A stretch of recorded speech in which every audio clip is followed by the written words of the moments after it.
Le tournoi Bosco Alaba-Fall a officiellement démarré ce lundi 27 juillet 2026 au stade de Siban.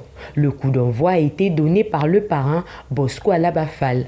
Au programme de cette première journée, 2 rencontres et une belle affiche 100% sous-régionale.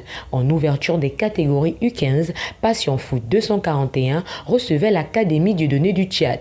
Une rencontre engagée où ce sont les Tchadiens qui ont pris le dessus. Score final, 1-0 en faveur de l'Académie Dieudonné. Nous avons remporté.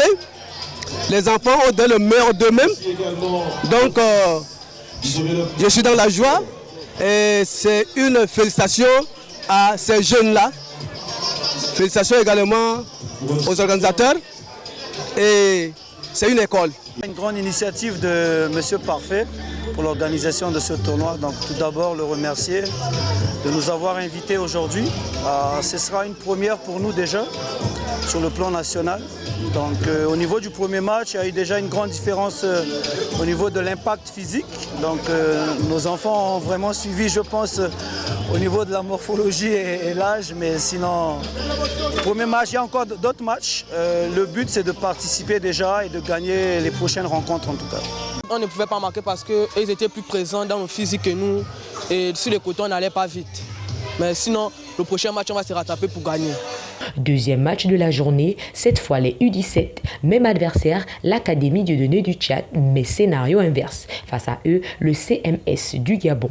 Les Gabonais se sont montrés plus réalistes et s'imposent 1-0.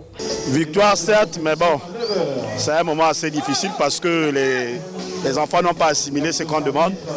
Déjà les B.A.B.A. Vous voyez vous-même que ça laisse beaucoup de travail à l'encadrement technique. L'animation offensive a été vraiment défaillante. Tout simplement parce que c'est la première fois pour les jeunes de jouer devant un tel public. Le match était bien passé dans de bonnes conditions.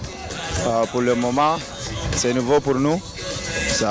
On va apprendre toujours à se défendre. Pour la prochaine fois, on va se donner pour y remporter aussi.